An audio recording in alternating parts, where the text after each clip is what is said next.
сайн байцгаана уу? Намайг Ундрал гэдэг.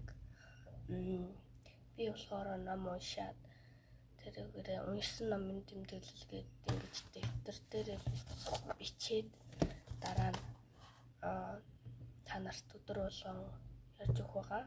Тэр ном нь болохоор энэ. Тэгээ EQ боловсрол буюу харилцааны ур чадварын боловсрол гэсэн нэртэй. Энэ ном болохоор 1-ээс 50 бүлэгтэй. Зохиолч О Бат Эрдэнэ гэдэг тийм зохиолч байгаа. Тэгээд юу ингээд хүмүүстэй харилцахад юу хэрэгтэй, ер нь хүмүүстэй яаж харилцах гоё вэ гэдэг ч юм уу. Их тиймэрхүү ном.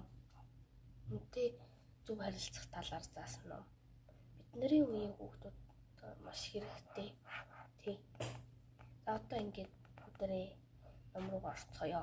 Эхний 1-р бүлэг нь тэгээ өдөр болгон 50 бүлгийн ингээхийн өдөрт 1 бүлгээр. За. Эхний бүлэг нь зөв мэдлэх юм. Хүмүүсийн харилцааны эхлэл бол зөв мэдлэх юм. Уулзсан хүнээсээ гэр ахуй, ажил амьдрал дажгүй юу гэдгийг асуух хэрэгтэй. Хүний амнаас гарах үгээр өөрийг нь тодорхойлж, эрдэм боловсролыг нь мэднэ. Багаасаа зөв мэдлэх, бусдыг хүндэлж чаддаг бол нийгэмд хүмүүсийн дунд биеэ зөв авч явах чадвартай болдог. Хэрв та гадуур явж байгаа таньдаг хүнтэйгээ таарвал өөрөө эхлэн мэдлээд хүүхдээ дараа нь